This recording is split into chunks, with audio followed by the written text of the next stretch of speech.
بسم اللہ الرحمن الرحیم۔ ناظرین السلام علیکم ورحمۃ اللہ۔ ناظرین، یہ کتاب ہے منتخب احادیث شب و روز کے اعمال سے متعلق، ترجمہ ادارہ ترجمہ مسجد نبوی۔ ناظرین، مملکت سعودی عربیہ جنرل پریزیڈنسی برائے امور مسجد حرام و مسجد نبوی، ادارہ عامہ برائے ارشاد و رہنمائی، یہ کتاب انہوں نے چھاپی ہے، ہم آپ تک روزانہ پہنچاتے ہیں۔ اس میں منتخب شب و روز کے اعمال سے متعلق صحیحین کی مختلف احادیث ہیں جو ہم عام زندگی میں استعمال ہونے والے احکام ہیں، ان کے متعلق ہیں۔ ہم روزانہ کی بنیاد پر کم از کم 1 یا 2 احادیث پیش کرتے ہیں، اس میں سے حدیث کا ترجمہ آپ کی خدمت میں رکھتے ہیں، روزانہ کی بنیاد پر 1 یا 1 سے زیادہ۔ نحمدہ ونصلی علی رسولہ الکریم، بسم اللہ الرحمن الرحیم۔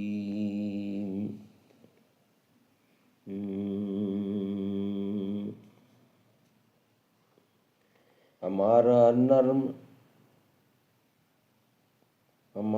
نرم رو قاصد پیام زندگی لایا،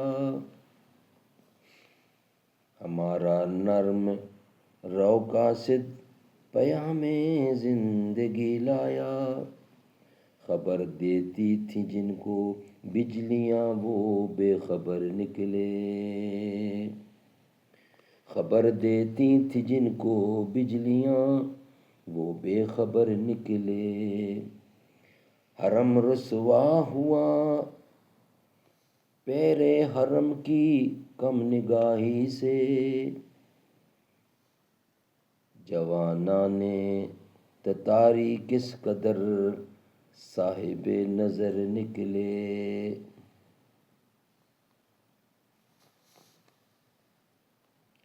زمیں سے نوریاں آسماں پرواز کہتے تھے، زمیں سے نوریاں آسماں پرواز کہتے تھے، یہ خاکی زندہ تر پائندہ تر تابندہ تر نکلے، جہاں میں اہل ایمان صورت خورشید جیتے ہیں، ادھر ڈوبے ادھر نکلے، ادھر ڈوبے ادھر نکلے۔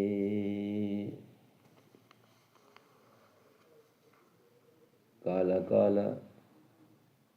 النبی صلی اللہ علیہ وسلم۔ ہم ترجمہ آپ کے سامنے پیش کریں اس حدیث شریف کا۔ حضرت ابو ہریرہ رضی اللہ عنہ سے روایت ہے کہ رسول اللہ صلی اللہ علیہ وسلم نے فرمایا، جب تم سے کوئی جوتا پہنے تو دائیں قدم سے شروع کرے، اور جب اتارے تو بائیں سے شروع کرے، تاکہ جوتا پہنتے وقت دایاں پیر پہلے ہو اور جوتا اتارتے وقت آخر میں ہو۔ ناظرین، یہ اس کی حدیث نمبر تھی 55 اور پیج تھا 102۔ شب و روز کے اعمال سے متعلق احادیث ہم آپ کے سامنے رکھ رہے تھے۔ حدیث نمبر 55۔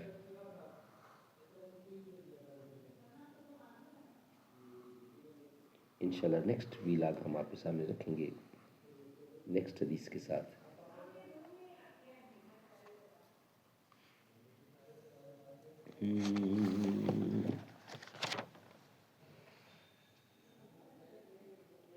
میں کہ تھا بے راہ تو نے دستگیری آپ کی، تو ہی مجھ کو راہ پلایا، میں تو اس قابل نہ تھا، عہد وہ کس نے نبھایا، میں تو اس قابل نہ تھا، تیری رحمت تیرے شفقت سے ہوا مجھ کو نصیب، گنبد خضرا کا سایہ، میں تو اس قابل نہ تھا۔